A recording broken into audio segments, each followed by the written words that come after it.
Na década de 70, o Benfica era gigante, mas precisava de mais. De rigor, de disciplina, de alguém que o fizesse ultrapassar o talento e atingir a perfeição. E esse alguém veio de Inglaterra.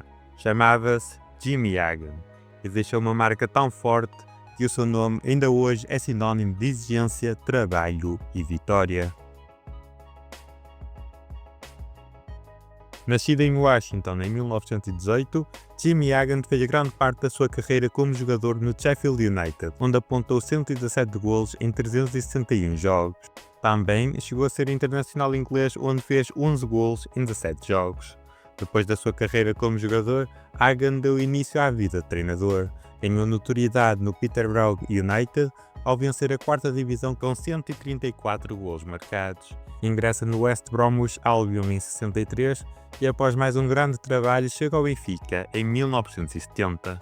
Era conhecido pelo seu rigor extremo, pelos treinos físicos intensos e pela disciplina britânica, e foi precisamente por isso que o Benfica o quis. Em 1970, o Benfica vivia um período de transição. O Sporting era o campeão nacional em título e o clube procurava um novo técnico. Hagan chegou e não perdeu tempo. Mudou métodos, impôs regras e exigiu profissionalismo total. Os treinos eram tão duros que alguns jogadores até se sentiram fisicamente mal depois do primeiro treino, mas o tempo mostraria que aquele rigor estava a preparar algo histórico. Jimmy Hagan não admitia distrações, não tolerava atrasos nem vedetismos. No início, foi um choque, mas rapidamente a equipa percebeu que aquele treinador exigente estava a construir um monstro competitivo. Sob o comando de Hagan, o Benfica transformou-se. Jogadores como Humberto Coelho, Tony, Vítor Martins, Nené, António Simões e Eusébio formavam uma das equipas mais completas da história do futebol português. O Benfica dominava em todos os aspectos, físico, tático e mental. Era uma equipa implacável, que jogava sempre para ganhar. Jimmy Hagan ganhou sempre o campeonato enquanto treinador do Benfica. A época 1972-73 foi o auge. O Benfica atingiu a perfeição. 30 jogos, 28 vitórias, 2 empates, 0 derrotas.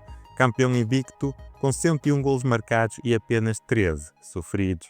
Era o reflexo do método de Hagan. Rigor inglês, talento português. Um casamento improvável, mas perfeito. Hagan foi o cérebro por trás do Benfica invencível. E até hoje, ninguém conseguiu repetir o que ele fez. 25 de setembro de 1973. Os melhores de futebol estão em Lisboa para assistir ao jogo de despedida de Eusébio. António Simões recorda: foi um momento especial para o próprio, para o clube e os sócios, e no fundo para todos que tinham admiração pelo Eusébio. A luz esgotava-se para ver o Benfica jogar contra George Best, Bobby Charlton, Gordon Banks, Paulo César, Kaiser, entre várias outras lendas. Mas o que era para ser o jogo de despedida de Eusébio, acabou por ser também a despedida de Hagan. Tudo começou no treino matinal daquele mesmo dia 25 de setembro de 1973, horas antes da festa de despedida. Humberto Coelho conta: o Hagan pediu-nos para saltar os painéis de publicidade. Como não queríamos saltar todos uns em cima dos outros, o Hagan chateou-se e alegou que não fizemos o exercício corretamente. Não fomos convocados. Nessa noite, o Sr. Presidente Borges Coutinho falou com o treinador e ele lá nos colocou na lista dos convocados para a festa de despedida de Eusébio. Humberto Coelho e Tony não tinham sido convocados por Hagan por realizarem mal o treino. O presidente Borges Coutinho, no entanto, convocou ambos os jogadores.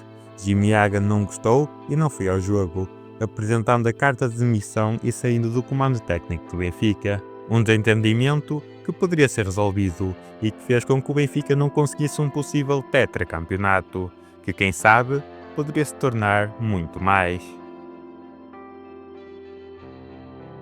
Jimmy Hagan ficou apenas 3 anos no Benfica, de 1970 a 1973, mas nesse curto período deixou uma marca eterna: 3 campeonatos nacionais consecutivos, uma Taça de Portugal e um campeonato invicto. Mais do que títulos, deixou uma mentalidade. fez do Benfica uma equipa imbatível, taticamente evoluída e mentalmente imbatível. Jimmy Hagan não era português, mas poucos compreenderam tão bem o que é ser Benfica. Trabalho, humildade, vitória. O seu Benfica foi o mais disciplinado, o mais letal e o mais difícil de bater da história. E meio século depois, continua a ser o exemplo do que é a palavra perfeição.